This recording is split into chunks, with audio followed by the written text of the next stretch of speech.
Good morning, friends and fellow mortals, fellow passengers to the grave. Super short video this morning. This one came out of Monday's drop-in class. We're going to do a quick lowdown on capital letter concepts. One of your fellow students asked during the drop-in, why is it that sometimes certain things are capitalized, at least, like maybe in a poem, but they're not capitalized normally?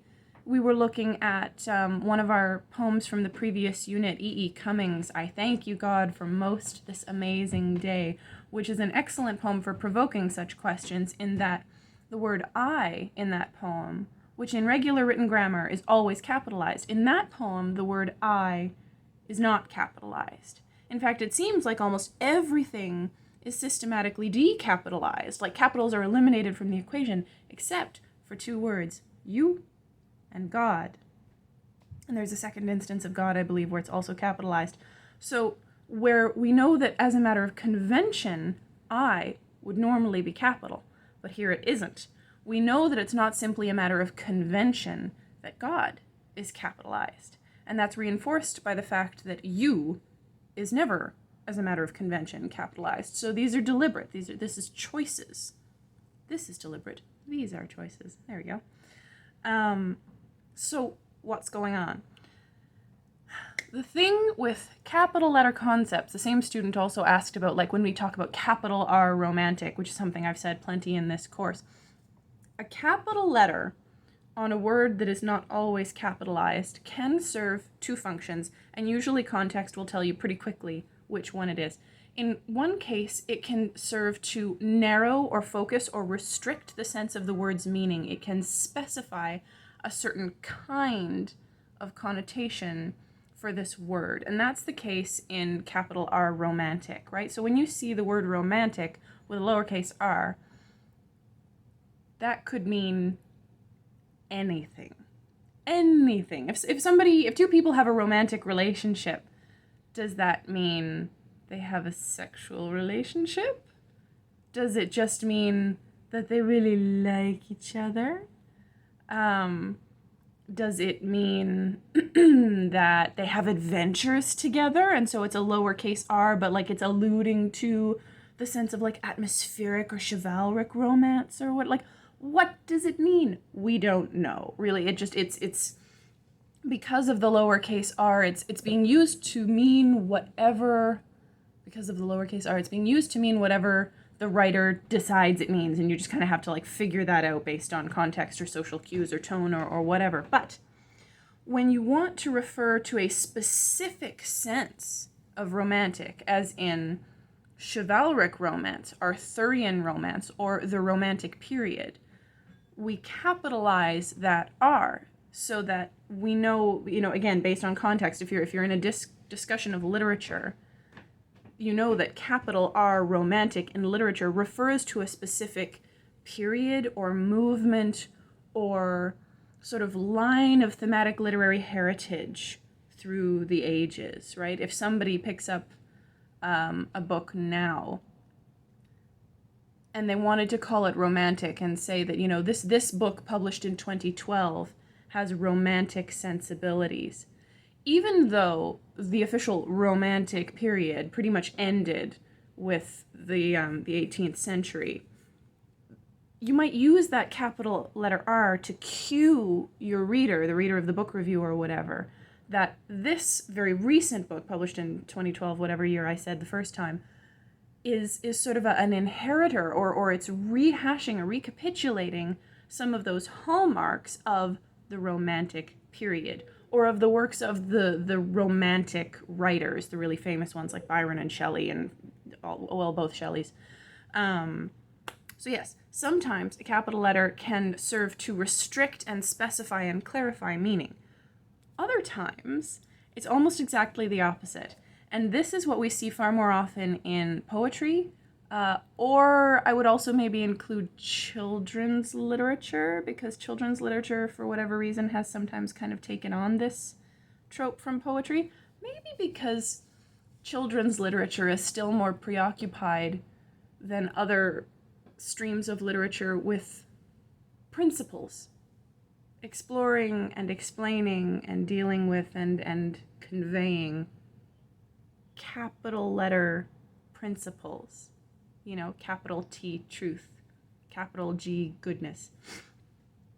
In poetry and in the scenarios I've described, a capital initial letter basically serves to take a word from its ordinary and usually very flexible relative meaning and elevate it to the state of a principle. And the very best example that I can give you from our course, which will be ever so pertinent coming up as we begin our exploration of... Hold that thought. There's still a baby monitor down here, and it's still on, and I can hear my husband and my child playing upstairs. It's a little distracting. So you're going to get a little slice of my life here while I quickly go and turn that off. There's the culprit. Shush. Okay. There we go. This is what I mean when I say fellow passengers to the grave, right? We all have these things in our lives. When a capital letter elevates a concept that we maybe throw around at a high degree of relativity in everyday discourse, it takes, when you put a capital letter on that concept, it elevates it to the state of a principle. And the best example that I can give you of an instance where we can see an author distinguishing between lowercase idea and capital letter principle, which will become very relevant in our upcoming studies of drama, and especially the play Wit, Margaret Edson's Wit, is John Donne's Holy Sonnet number 10, Death Be Not Proud. I think it's number 10. In the first line, Death be not proud, though some have called thee, next line, mighty and dreadful, for thou art not so. It's difficult to tell whether the capital letters are a matter of convention because it's the very beginning of a poetic line, or whether they are capitalized on purpose, whether the word is intended to be capital. Death, be not proud. In the next line, mighty and dreadful. Is mighty intended to be capitalized? I don't think in this case mighty is a capital letter concept, because if it was, the next word, dreadful, probably would be as well. There would be that sense of parallelism or equivalency. We would see death be not proud, though some have called thee mighty and dreadful. I'm doing the underline for a capital there. For those whom thou think'st thou dost overthrow, die not, poor death. There you go. Fourth line, poor death, capital D. There we go.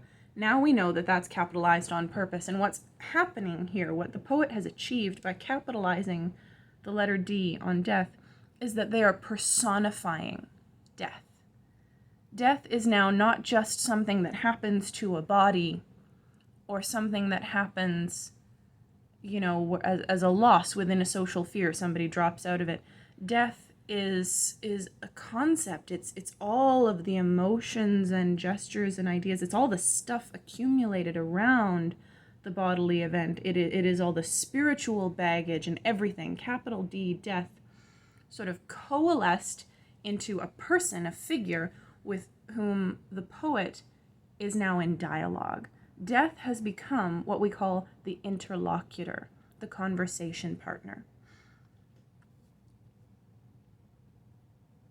For those whom thou think'st thou dost overthrow, die not, poor death, nor yet canst thou kill me.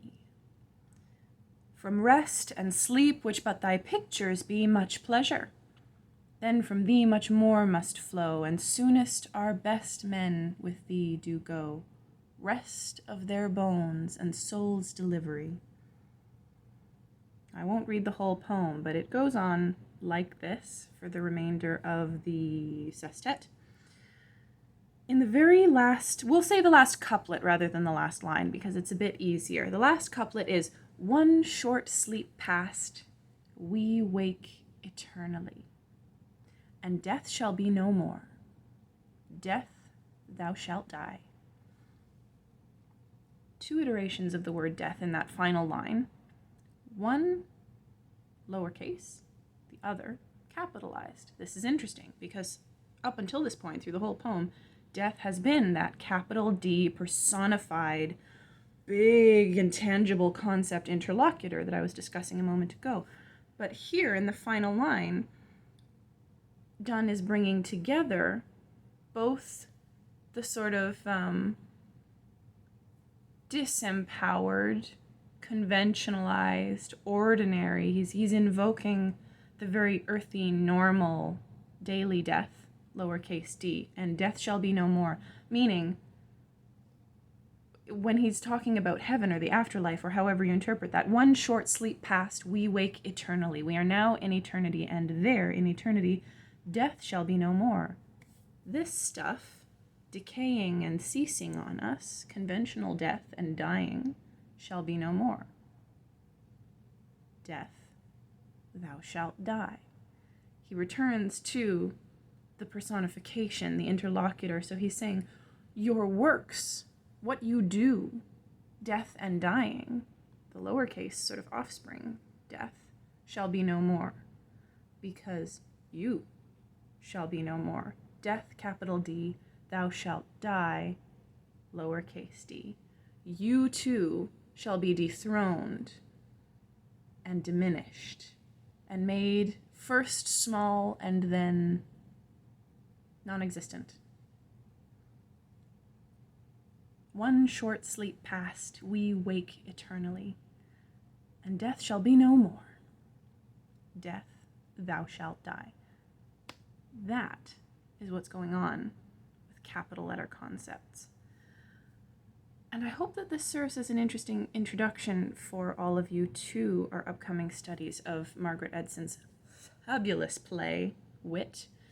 You will notice in the play, I hope, that the text of Death Be Not Proud that they discuss is a different edition and has some different punctuation choices made in it than the version that's published on poetryfoundation.org. I haven't actually verified up to this minute what the differences may or may not be between the version on Poetry Foundation and the version in our Norton. But the reality is that many of these older poets that we're studying, they worked on their poems, and different manuscripts or published versions circulated at different times that sometimes had changes in them. And so literary studies surrounding these poems frequently spend a great deal of time considering the differences in impact that are caused by these differences in craftsmanship or differences in construction choices, things like a variance in punctuation. In Wit, a great deal is made of the fact that in the final line of John Donne's poem, some editions say, death shall be no more, semicolon, death thou shalt die. Whereas in other versions, it's not a semicolon, it's just a comma. And that might seem really insignificant, like why could that possibly be a big deal? But it is a big deal, and I could wax eloquent about other examples of this from other poets and other poems at length if you were interested in it, but I will leave that for those of you who are nerdy enough to email me. Thanks, everybody. Look out for the next one.